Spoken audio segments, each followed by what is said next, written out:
भरवसेत काल तुम्ही महाराष्ट्राच्या राजकारणात दोन मोठे गौप्यस्फोट केल्यानं खळबळ माजली। एक होता उपमुख्यमंत्री एकनाथ यांनी केलेला दिल्ली दौरा, त्यामागचे कारण तुम्ही सांगितलं, आणि दुसरं मंत्री संजय शिरसाट यांचा एक व्हिडिओ तुम्ही ट्विट केला, त्यावरून ही मोठी खळबळ माजली।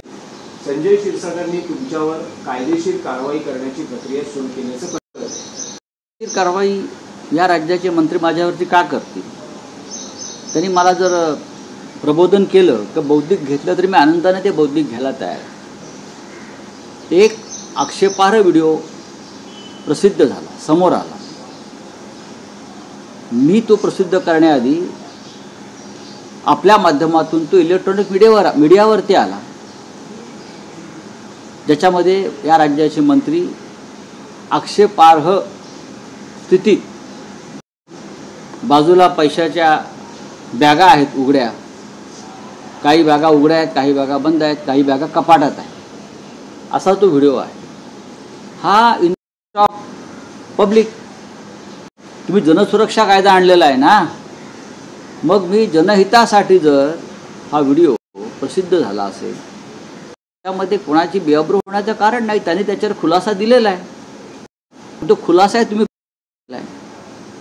व्हिडिओ मी काढलाय का चोरून? नाही। मंत्र्यांनी स्पष्ट केलंय की हा व्हिडिओ त्यांच्या घरातलाच आहे। मग तर ते कुठे राहतात मला माहीत नाही।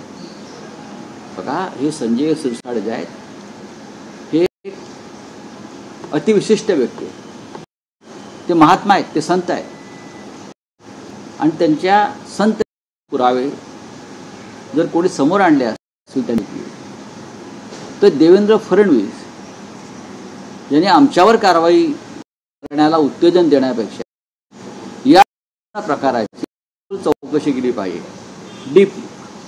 ते करणार आहेत का? एक तरी अक्षते पैशाच्या बॅगांसह बसलेला आहे, सिगरेटचे झुरके मारत। तर चित्र आमचं नाही आहे, महाराष्ट्राची प्रतिमा आहे। त्याची प्रतिमा काय आहे हे त्या व्हिडिओतून दिसतं आहे। भारतीय जनता पक्षाच्या नेतृत्वाखाली, म्हणजे फडणवीसांच्या नेतृत्वाखाली किती घटिया दर्जाचं सरकार चालवलं जात आहे हे गेल्या 2 दिवसात शिंदे गटाच्या दाखवून दिलं, अनेक मंत्र्यांनी दाखवून दिलं। त्याच्यावर देवेंद्र फडणवीस अजून बोलत का नाही? नैतिकता हा त्यांच्या राजकारणाचा पाया आहे। नैतिकतेच्या मुद्द्यावर भारतीय जनता पक्षाने संघाने आतापर्यंत, मग ही नैतिकता आता कुठे गेली? देशाचे प्रधानमंत्री नरेंद्र मोदी जनतेला नैतिकतेचे धडे देत असतात ना, मग तुम्ही प्रधानमंत्री मोदींचा तरी आदर्श पाळा। आणि कालच्या प्रकरणामध्ये तुम्ही त्या गुन्हेगारांचा बचाव, अदखलपात्र गुन्हा, अटेम्प्ट टू मर्डर आहे आणि अदखलपात्र गुन्हा काय चाललंय यार? कोणता कायदा? हा, जनसुरक्षा कायदा आणलाय ना, मग काय जनतेची सुरक्षा अशा प्रकारे करताय का तुम्ही? करू द्या ना कायदेशीर कारवाई। माझ्यावरती काय नवीन नाही, आमच्यावरती सामनाच्या संपादकांवरती कायदेशीर कारवाई हा प्रकार नवीन नाही।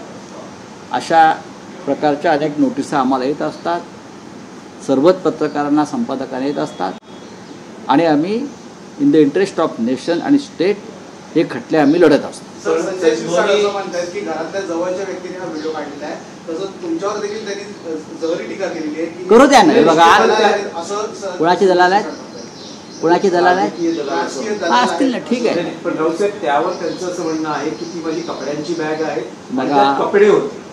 मी ह्याच्यावरती का खुलासा देऊ? माझ्यासमोर मी विरोधी पक्षाचा नेता आहे, लक्षात घ्या। मी या सरकारचा दलाल नाही आहे, मी विरोधी पक्षाचा नेता आहे, मी संसद सदस्य आहे, राज्यसभा सदस्य आहे गेल्या 25 वर्षापासून, मी पक्षाचा नेता आहे, मी पत्रकार आहे। आम्ही अशा प्रकारच्या किंवा पुरावे दडून ठेवायचे का तुम्हाला वाचवण्यासाठी? कपड्याची बॅग असेल तर उडून दाखवा, जी उघडलेली होती त्यात दिसतंय काय आहे ते। माझं संजय शिरसाट यांच्याशी व्यक्तिगत भांडण नाही, जे समोर आलं ते दाखवणं हे माझं पत्रकार म्हणून आणि विरोधी पक्षाचा नेता म्हणून माझं कर्तव्य आहे, आणि हा अधिकार मला संविधानाने दिलेला नाही। पण त्यांचं असंही म्हणणं आहे, त्यांचं काही म्हणणं असेल, मी काय त्यांच्या म्हणण्यात पडू? शिंदेचा दौरा असेल ज्यावर तुम्ही भाष्य केलं, संजय शिरसाटांचं प्रकरण असेल त्यावर तुम्ही म्हणालात गायकवाडांचं प्रकरण असेल त्यावर तुम्ही म्हणालात, त्यांचं असं म्हणणं आहे की संजय राऊत यांचं डोकं ठिकाणावर नाही आणि त्यांना संताजी धनाजी जसे मुघलांना पाण्यात दिसायचे, त्यांच्या घोड्यांना पाण्यात दिसायचे, तसे राऊत आणि उभाटाला शिंदे आणि त्यांचे जे सगळे नेते आहेत ते पाण्यात दिसतात, म्हणून ते वारंवार टीका करतात. बघा, गद्दारांच्या विरुद्ध आम्ही संघर्ष सुरूच केलेला आहे ना. हे जे मोगल आहेत, हे मोगल कोण आहेत? एकनाथ शिंदे किंवा हे जे आता कोण आहेत त्यांच्याबरोबरचे, हे मोगलच आहेत, ज्यांनी महाराष्ट्राच्या अस्मितेवर आक्रमण केलं होतं, पडझड केली होती, शिवरायांचं स्वराज्याचं स्वप्न उद्ध्वस्त करण्याचा प्रयत्न केला होता. त्या मोगलांचे वंशज आहेत ते सगळे. त्याच्यामुळे त्यांनी मला इतिहास शिकवू नये, अजिबात शिकवू नये. आणि दुसरं असं आहे की ते आम्हाला पाण्यात दिसतात, आम्ही त्यांना पाण्यात पाहतो. काय करणार? आमचं शत्रुत्व या टोकाचं पाण्यात पाहतो. काय करणार बोला? आणि आम्ही तुम्हाला पाण्यात, मी नाकारतोय का? आम्ही तुम्हाला पाण्यात पाहतो, तुम्ही बरोबर, ते आम्हाला पाण्यात पाहतात, आम्ही त्यांना पाण्यात पाहतो. जे जे या महाराष्ट्राचे शत्रू आहेत, जे जे दिल्लीचे चपराशी आणि दलाल आहेत, त्यांना आम्ही पाण्यात पाहतो, पाण्यात पाहणार आणि तुम्हाला पाण्याच्या तळाशी नेणार, हा माझा शब्द आहे. रावसाहेब, आणखी एक विषय होता की काल विधानसभेमध्ये चर्चा करताना धार्मिक स्थळ भोंग्यांबाबत मुख्यमंत्र्यांनी भूमिका स्पष्ट केली आणि जवळपास बहुतांश भोंगे हे हटवण्यात आले आहेत अशी त्यांनी भूमिका मांडली. त्यावर आदित्य ठाकरे यांनीही मुख्यमंत्र्यांचं स्वागत केलं. त्यावर NCP अजित पवार गटाचे आमदार माजी मंत्री अनिल पाटील असं म्हणाले की 10च्या भोंग्यावर कधी कारवाई करणार?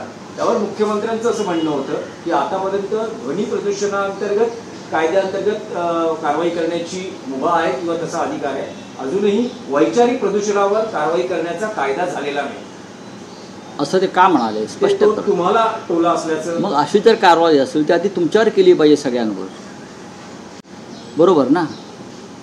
तुम्ही सगळे मीडियाचे लोक, ही तुमच्यावर बंधनं येणार आहेत जनसुरक्षा कायद्यानुसार, ती हीच आहे, लक्षात घ्या. जनसुरक्षा कायदा कशा करता आणला की तुमच्यासारख्या पत्रकारांनी विरोधी पक्ष नेत्यांचं म्हणणं लोकांपर्यंत पोहोचवू नये, यासाठी जनसुरक्षा कायदा आणला. मला बोलण्याचा अधिकार दिला आहे संविधानानं.